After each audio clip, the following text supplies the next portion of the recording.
Hello and welcome back to Happy Porch Radio. Welcome to Season 7. Today we spoke with Madison Wright from Pentatonic. Pentatonic is a circular economy consultancy focusing on product design. They are dedicated to rapidly accelerating the shift to a circular economy by helping companies change the way they design, manufacture, sell, and recapture products. And we had a great conversation with Madison today. Talked about all sorts of aspects of shifting to circularity on very many different levels. We were kind of all over the map, but in a really good way. Yeah, I think that reflects both all the work that Madison herself is involved in, but the broad range of work that Pentatonic do as well.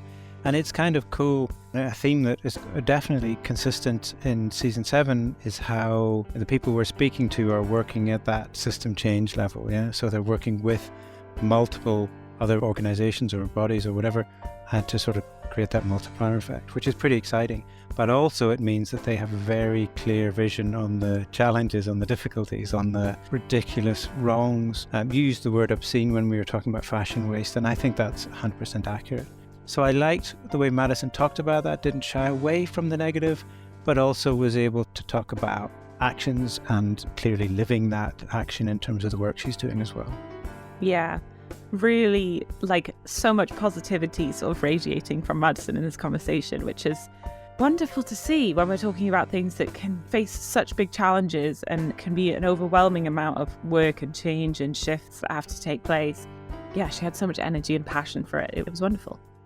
That's one of the powerful things about thinking about regenerative circular economy thinking and how we should be looking at the positives of change, the way Kate Raworth talks in Donut Economics about thrive, and the way that more and more people are talking about some of this language and the change we need to make. There's real huge positives by moving in that direction, and we're not moving there fast enough and all of those things and ridiculous problems to overcome, but yet there's no need to go and live in a cave because that's the only option. So I think that's really cool. And I also liked, we talked about so many different things and the different skill sets and the different multidisciplinary teams within Pentatonic doing the work they're doing. And I think that's really important. And a personal sort of theme for me is that, you know, as engineers or software developers or any sort of skill, how important it is to take that experience and skill and get involved in this kind of work. And within that diversity, we sort of honed in on a specific niche or a smaller niche. It's not really a niche, it's huge, like the fashion industry. But for those of you listening who are interested and intrigued by circularity in the fashion industry, keep listening because there's loads of interesting stuff. Definitely. And so without any further ado, let's meet Madison. Hi, everyone. My name is Madison Wright, and I am a circular economy specialist at Pentatonic, and I've been working there for about 1.5 years now. Pentatonic is a really cool company, and we're focused on essentially a design and tech consultancy operating within the circular economy space. So our main goal is really to help some of the biggest brands just make circular economy initiatives easy for them. So that could be actual product design, that could be decommissioning materials that they've created already, or just analyzing their supply chain. So come at it from all angles to make it as easy as possible for them. So that's the highlight, the snippet. Awesome. Cool. Well, let's dig into that. But first of all, thank you so much for joining us on the podcast. It's really great to have you here. Yeah, thanks so much for having me. Great. Let's set the scene a little bit. What led you to this point where you're working with Pentatonic and on this kind of mission? Definitely. I mean, I think to me, sustainability really started at such an early age. I mean, I was, gardening with my dad or growing up in Seattle in the US, you're just surrounded by nature all the time. And so really wanting to preserve that. But then I also worked at a restaurant and I just saw the massive quantities of waste and thought this is absolutely ridiculous and like we can do better than this.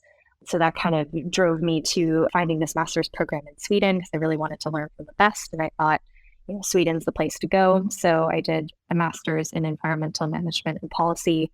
And I just really loved researching and reading and really just trying to be a sponge and learn as much as I could about all of these different sectors and, how far we really need to go to be better in every sense of the word, whether it's carbon emissions, whether it's actual like material recapturing and reuse.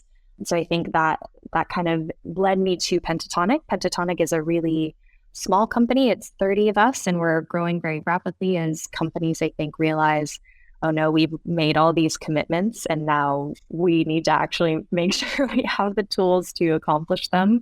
So I think as we get closer to this 2050, 2030, these huge goals, not goals, but these huge years, these huge milestones that have been set out, I think it's brands are starting to pay more and more attention, and consumers are as well. So I think that kind of consultancy element where we can get down and dirty in their data and really figure out what's going on and how we can help them is really exciting. But then also having a diverse group of team members who we have engineers, we have material engineers, we have designers, we have everyone kind of coming together in their different sectors to make a product or help inform different procurement teams and things like that. So I liked that part about the company. It was very diverse in just the people working there, but then as well as different expertise, just so that I could learn as much as possible. So I think Pentatonic was just a win-win as a company. So I'm really lucky to be working there. It's an awesome place. Thank you, Madison, for sharing your story. Maybe you could also give us a bit of background on how Pentatonic got started, because I think when it began, it didn't really look like what it looks like now, right? Definitely. Yeah. One of our first projects that we started was furniture based. So Starbucks was trying to figure out how they could use their plastic cups and have them not end up in the landfill. So we came together and figured out how to make a chair that could be in one of their cafes. So using that material in a way to make like the actual furniture like lining and make everything out of one material, because I think that's one of the really difficult things is you have a hat or a chair that's 18 different types of plastics, and then it makes it really hard to even disassemble or recycle because you don't know what they're made of, and it's this huge thing, right? So I think that's kind of been our bare bones of like, how can we create products that have the end of life in mind? So I think that's kind of starting to become a bigger and bigger thing, but that was kind of where we started was, okay, let's design a hanger out of the waste from the fashion industry. Let's design a chair made from this waste stream and keep it within this company. So I think that even with Burger King, I think that was one of the coolest things that drew me to Pentatonic actually was in 2019, these two girls in the UK were just saying, this is ridiculous. We don't want all these plastic toys. They just end up in the landfill. And so Pentatonic was able to take apart these little minions, those little plastic ones. But there are so many different types of plastic in just this tiny little minion. And so then we were able to take that apart, figure out what was actually inside, and then melt it down into trays that could be used in their stores. So it was called the Meltdown, and it was really exciting. So it's that kind of, I think, really the deep understanding of like what it takes to actually build products that is why our consultancy is doing so well, right? Because we have that experience of developing an entire supply chain and really figuring out what things are made of and how they can be improved. So I think that really sets us apart in this space because we're not just a consultancy. Like we understand the background behind how a product even comes to market in the first place. So I think, we've come a long way in the last like 5 years.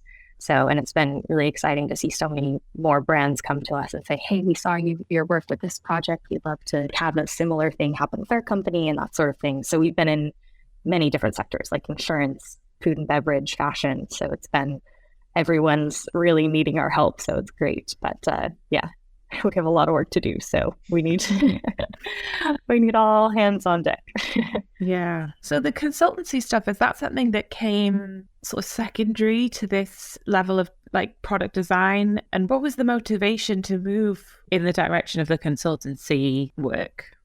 Yeah, definitely. It was a great question. I think it became just what companies were asking us, right? Like they, instead of saying, how can we make a product it's super cool. I think that was kind of where they maybe entered with our communications. And then we were like, okay, well, what are your different waste streams? And then they would be unsure. And so then it became, okay, so like, let's analyze that waste stream. Okay, you have a lot of waste coming from here. Is there a way we could, instead of having like a seasonal beverage that has the sticker on it that's like only winter edition, blah, blah, could be remove that seasonal element so that you can still continue to sell it and it doesn't just end up in a warehouse somewhere? Or that kind of modular thinking of like, okay, if you're making furniture, let's make parts that can be swapped in and out, like that kind of thinking. I think it came naturally really of them wanting a product, but then us saying, okay, that like we'll do that, but then also we can help your design teams, we can educate and really prepare them to make better products in the future so that you don't have this problem. So, and then, yeah, I think it just, people gave us their data and said, help, like, how do we set our goals? How do we achieve our goals? So I think it just kind of was a situation that we worked with them in the past and they were like, okay, we need to figure this out. Or it's just new clients being like, hey, like, where do we even start? So I think that just came out of kind of knowing the ins and outs of the industry and being able to respond to that. But I think right now, like, we're really investing in the consultancy element just because it's really exciting to see brands care so much. And so, yeah, we're really expanding that part of our business for sure. That's really interesting when you say brands care so much. I'm wondering how much of that is new, or that feels like, oh, there's a thing that's happening in sort of a zeitgeist, new as in literally this year, kind of post-COVID kind of feeling, and how much of it is, well, it doesn't sound from what you're talking about like there's a much of sort of we need to explain this stuff or we need to educate before we can get to the action-based part of the consultancy and the product design. Yeah, I mean, I think it's a really interesting question because, I mean, we just looked at, I think it was like 35 or 34% of the largest companies in the world. And then we were trying to figure out, how many are on track to meet their net zero targets that they had communicated. And I think it was like only 7% or something were actually set to hit those targets. So I think there's a lot of really great intentions. And I think we're finding that a lot where brands are coming to us and they're like, we have this like really cool sustainability initiative. And then they tell us and we're like, oh, okay, like we want to capture that energy and we want to put it somewhere else, like let's just direct that because it's awesome that there's a team that cares about this, they're trying to do their research and, they're just not experts in it. And so that's where we come in and say like, okay, that's cool and a great like marketing strategy, but let's like make sure that we have the actual data behind that to support that. And a lot of times it's like very minimal, changes, and we want big change, like as fast as possible, right? So I think it's kind of trying to help them pivot in a direction where we're like, okay, maybe we can cut that out of the supply chain, or maybe we can make that local, or like, let's figure out a decommissioning unit, or, there's different ways. So I think there's really good intention out there. And I think brands are just, the difference is I think they're forced to care now because those targets are out there. And now it's a situation, they put it out there in the universe, but now they need to deliver. And I think with more and more people caring, and it's becoming more of the norm to have to be greener and more sustainable, I think that's the difference. Like, I think there's really good intent, but it's just maybe misdirected at this point. And edging towards the greenwashing, which we obviously want to avoid, because I think people get really excited about certain things and you're like, okay, but that product is like glued together. It's like fused together. How can we recycle that? You kind of can't. And like, what does that look like if you're a recycling facility? And is it a niche material that no one can recycle? Or there are just so many things that I think just aren't necessarily in their minds because they're a marketing team or they're just trying to help sell their product. And we just want to make sure that it's data behind the statements, I think is definitely key. Yeah. Yeah, that makes a lot of sense, hearing what you're saying. And do you get then, or have you seen, or do you think there's a kind of a shock factor a little bit? Like, hey, we've got this wonderful thing we want to do, but then sort of reality hits and you're saying, okay, well, let's look a little bit deeper here. And if there's a more systemic, deeper problem, or is there a kind of, like, what are the barriers that you need to help them push through at that kind of point in the conversation? Yeah, definitely. I mean, I think just an example of like the New Balance cap that we did work with, I think there were like 18 different materials, and we worked with them to make sure it was mono material so that it could just all be recycled in one place. And I think that kind of conversation, like, people are definitely open to it. One of our other main projects was how I kind of entered Pentatonic. We did a research paper, or it started out being a research paper, and then it became this entire platform called Hey Fashion for the Eileen Fisher Foundation, which was really exciting. So it was just a deep analysis essentially into textile waste in the fashion industry and what that looks like. And I think there were just so many conversations that we had with people where it was just, and myself included, of like where your stuff is actually going, like let's when we think about the end of life and when we're talking to fashion companies, it's like, okay, where are your products ending up? And most of the time, like, I think the common perception is like, oh, that you donate them to your local charity shop. They're there. That's kind of it. Like, that's kind of where you're visually in front of the charity shop, you drop it off. Like, that's kind of the end of like where you think it's going. Right. And I think for me, that was shocking to learn that like 80 to 90% is like being shipped to Ghana and just in a giant pile. And it's like, there are tons and tons of like wasted opportunities there, like there are perfectly good clothes with holes in them or like cigarette butt burns. And, people aren't going to use that in the charity shop, so they can't do anything with it. So like we just are outsourcing all of our waste. And I think those conversations are super tough to have because especially with fashion brands, it's like they're trying to be profitable, obviously. And so trying to promote, the most sustainable materials and making sure you're designing with the end of life in mind, like all these things are just expensive. So I think those conversations are super difficult because it's this, you have the intention of doing good and you want to have repair and resell platforms. But then,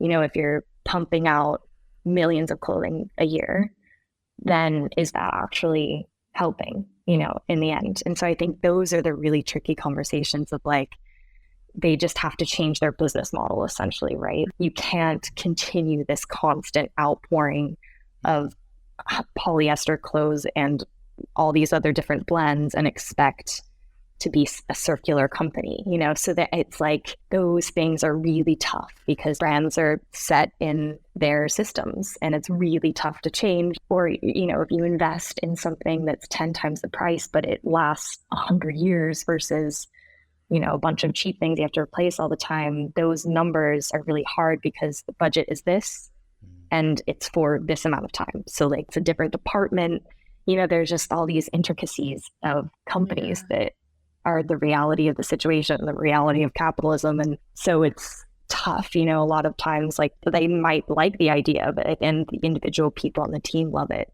but the actual implementation element of it is really tricky. It's hard. And yeah, I think that's kind of what we're coming up against is that pressure to achieve your capitalistic goals, but also function in a circular space. So it's a hard balance. You've touched on like so much. And I think what I want to draw out of it is the sort of like levels at which we can make change that you've sort of mentioned. So that thing of, okay, these products can be designed differently so that they are easier to recycle or more efficient to use, if they're modular or whatever. That's like a level way at which you can change. And then there's that level as like, okay, when we're thinking about this, are we thinking about, greenwashing, or are we thinking more in terms of like business models changing, etc., like actually having a business system in which we are making sustainable circular change? And then there's that level of like, hold on a second. Does it matter if our business models have changed, if like the sort of overarching goal in general is still that like capitalist drive to just make money by selling lots of products? The systems change comes on the top of everything, Totally. And it's interesting, I think, within just the fashion space, just because, we've been looking into resale kind of systems and repair and everything. And I do think there is this kind of movement. We don't need to consume all the time, always. I think there's kind of, with these rental systems in place that are starting to pop up, and I think it's about making it more affordable, right? Like if we're talking about capitalism and like you want to be a sustainable person, you want to purchase like the best quality material, it's just 18 times the price. Like it's really tough to do that. But if you have, a rental option that you can have that dress or that jacket for 2 days, or like if it's a special event, you have that dress for 2 days versus owning it. I think these kind of, especially with like Airbnb, Uber, this kind of sharing economy stuff is bubbling up. Like I think there's, even just myself, like moving to London, like having access to like a lot of thrift shops, or you call them charity shops, and things like that, or just like resale platforms, I think just on your phone are super easy to buy secondhand now, and you don't have to necessarily go into a store and buy and buy and buy and buy. You can have that kind of adrenaline kick of owning something new, but it's like pre-loved, right? So I think that there kind of is this movement to that. I think it's a very slow movement because the regulations and things I think can help kind of accelerate that. And that is still in motion for a lot of sectors. But I think it's a tricky one, right? Because I think just for fashion specifically, I just think of like Shein and all of these massive corporations that just have clothing for £2 or it's free. You know, I've seen some sales that they have where it's just essentially free product that they're giving away. And it's like, okay, people are literally dying. Like the social elements are ridiculous, but then it's also just the materials, like they've had tests done on them and they're like carcinogenic, properties in them that are in like baby clothes. And so these systems are just problematic. And I think people are now like all these, news cycles that are releasing information that like, oh, this is really bad quality. It's actually terrible for your health. It's terrible for the environment. It's terrible for people creating it. I think the more and more we have those kind of stories come to light, then I think they have that initial, like, oh no, I don't want to be a part of that system. But then I think a lot of times they don't know where to direct it. I think that's an issue. I feel like even just saying that, I'm like, it's not the consumer's fault, like it's not our fault that that's how the system is set up. And so that's why brands have so much power. So it's been interesting, like with the Eileen Fisher Foundation and learning about Eileen Fisher, the brand, and her take back system and how she is very careful about not, having seasonal things. She wants, basic pieces that can last forever. And I think she's been a very iconic person in the fashion space. And I think she's, really led the way and been a great example of thinking about recycling 10, 15 years ago when it was not popular. So I think that's been really interesting to see. So there are these like examples of people and brands doing really great things, but as you said, there's just like the layers to it, because it's like you have a small win in one direction, and then at the same time you're like, like this is maybe not the best, So there's the constant internal battle. I find. I feel like as long as we're pushing in the right direction and trying to get even small wins, even like one material being replaced or not using glue or a lacquer or something so you can recycle it, like those small wins add up over time, right? So that's why I have to keep in mind. That's what I tell myself. I'd love to come back, by the way, and make sure we talk about that work you did in the Hey Fashion. But just a quick observation there. You sound like a really positive person, which is awesome. And you're obviously doing work that you're really passionate and care about, which is inspiring. But I wanted to sort of tease out a little bit more about what you said there. So you're talking about these overwhelmingly big, very challenging problems. But it's so important for us not to get lost in the problem, right? So maybe talk a little bit more about what you were saying there about not just hey, there's this little incremental things that we can do, but what's your sort of driver? What is the thing that keeps you smiling and keeps you excited about, well, here's the potential and here's the direction and end point that I'm actually moving towards?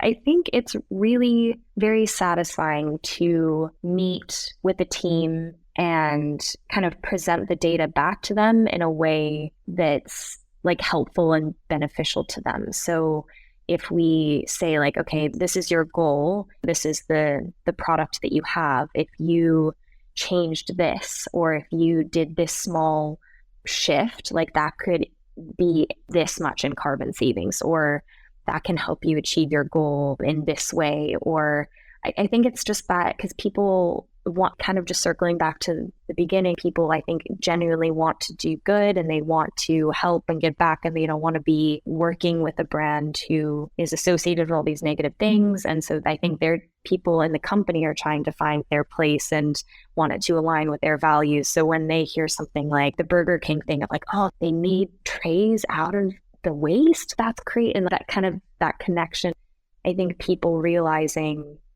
first of all, you're just not thinking about waste. Like you don't think about where your stuff goes after you use it. And so I think being able to kind of show people, first of all, we don't have to have that be waste in the first place. We can like, let's reuse it in a different way, or like, let's keep it in your business. I think that kind of sparks an excitement in them to see like, oh, okay, we don't have to waste that. Like that makes sense. And so I think it's just those kind of aha moments that you see in people that they get really excited of just learning about what our work is in this space, because it's just kind of becoming a thing that people are noticing and care about. Even when I hear the word waste, I'm like, oh, that's so cringy. Like just the word itself, it's like, it sounds icky, it sounds bad. You just think of, the rubbish outside and it smells weird, but like, let's think of that as like a resource. Let's not think of that as waste. And like seeing the potential in something, I think is the exciting part to me. And then explaining that to clients, like, let's not waste this like really beautiful sweater. Like, let's give this another life. Like someone else might want that, like let's figure out how to be more of a community. Because I think, kind of going back to that sharing economy, like if I don't need a screwdriver 300 days of the year, but then we can all share that. Let's do that. Let's be more of a community and less of an isolated group that just, I don't know, someone's enslaved in like China for making this item. And then we use it for 2 seconds and chuck it in the bin. Like there's just a better way to do things. But it's hard to stay positive when you look at all the numbers, to be honest. It's definitely overwhelming. And there are days where I think everyone's like, ooh, okay. Yeah. I think that's probably a big win.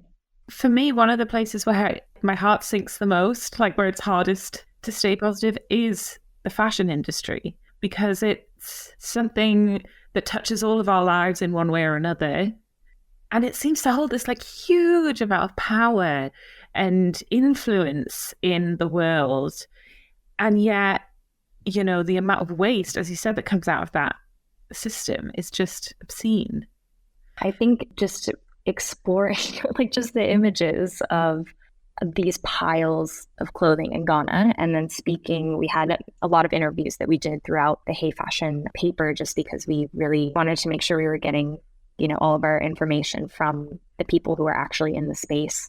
And so, yeah, just listening to their stories of having to pay for these massive bales that they receive before they can even open it. And then they open these huge packages, and then it's essentially just like moldy clothes, or clothes that are just disintegrating. They're not even able to resell them, and they're yet purchasing these for the intention of resale in Ghana. But it's just essentially wasted money because the people shipping them, like, they're not thinking about that person who's at the other end. So I think that was just a really disheartening thing to realize. And I think it definitely shocked me into, there are so many amazing clothes that are secondhand.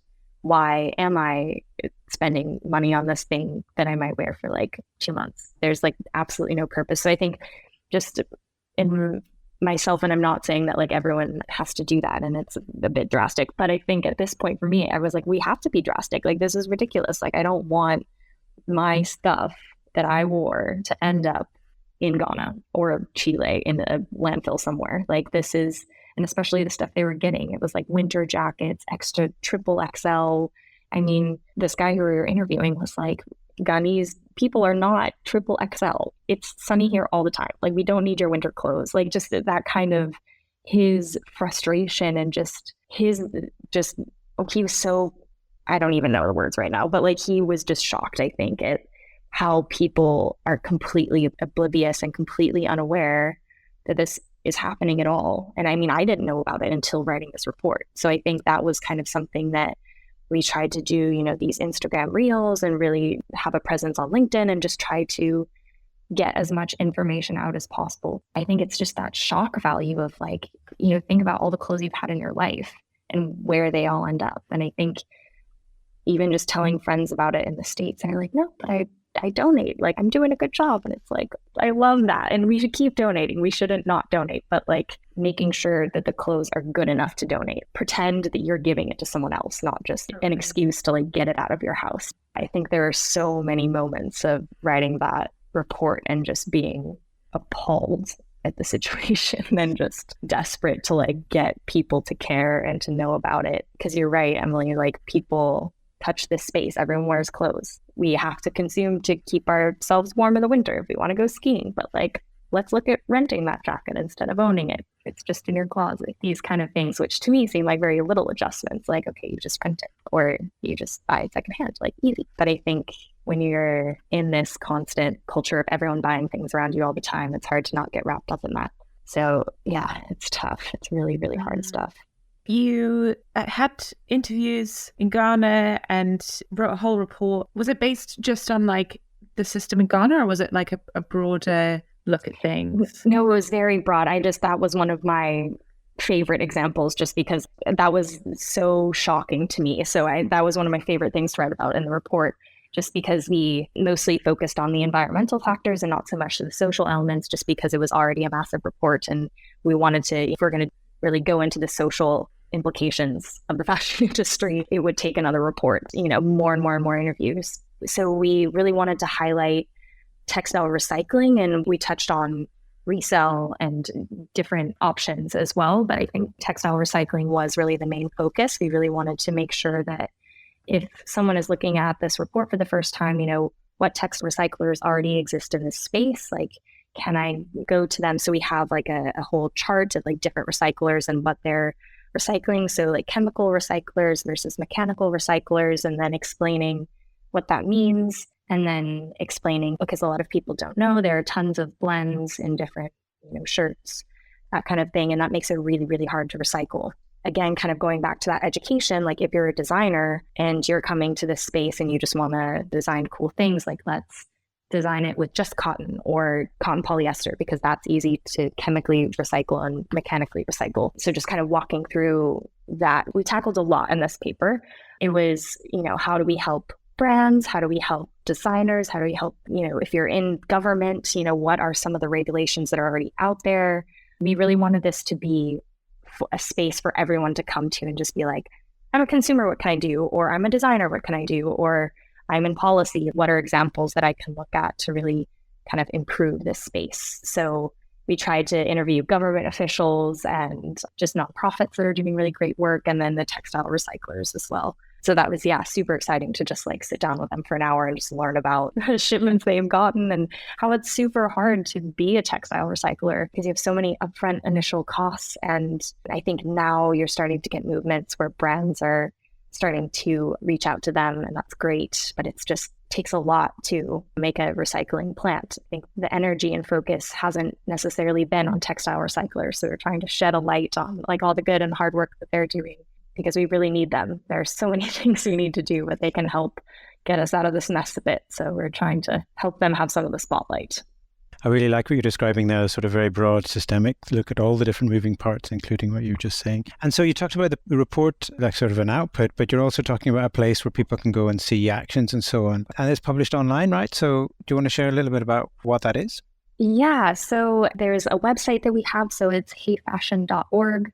And that's where you can download the report. But then it's also a space that we have. I mean, we're constantly adding things to it just based on feedback. We really want it to be a living, breathing website where people can go and check new headlines of different textile recycling headlines or different investments and things like that. We're continually updating it. So it's not you just go for the report. I think we really want to, I think we're going to try to add some new tabs on there. So keep an eye out. I don't want to spoil the fun. I would recommend visiting the website frequently because we do have a lot of cool things that we're going to add. So stay tuned. It's supposed to be a space where it's just for anyone and everyone to go to and learn more about the issue, but also be informed to hopefully be a change maker in your space. Because I mean, we've been doing a lot of talks. Like, I was in Istanbul for a sustainability talk, and it was just like looking around the people in this room, like these people are making clothes every day. And if they took a couple of these principles that we suggested in the report and applied them, that could be substantial change. So it's really exciting. I think there's a hunger for this. And I think more and more brands are starting to look into this and really think seriously about circularity within their business. It's definitely, there are those tricky spots of like, okay, do we revolutionize our entire brand, stop producing as much? Essentially, because that's the elephant in the room. Like, you can be the best brand and produce the best quality things, but at the end of the day, if you're still producing massive quantities of things, that doesn't help keep things out of the landfill. Yes, totally. You touched earlier, you sort of shied away from using the word drastic change. And I think that you should unashamedly own that. And the kind of work with that and Hey Fashion and the work that Pentatonic does, it really is a powerful multiplier for change, right? And the only way we're going to get that change is by adding up all those little things to much larger systemic change. We're kind of running out of time. There's one sort of comment I wanted to make and then a final couple of questions, unfortunately.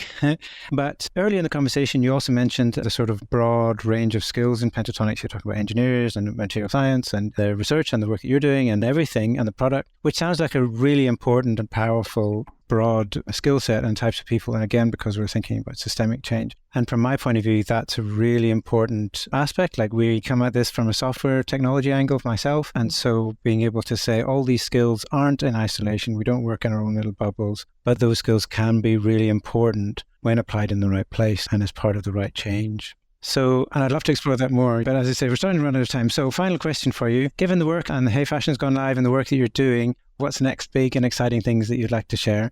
And then as part of that, for people who want to connect with you or find out more about Pentatonic, where do they go?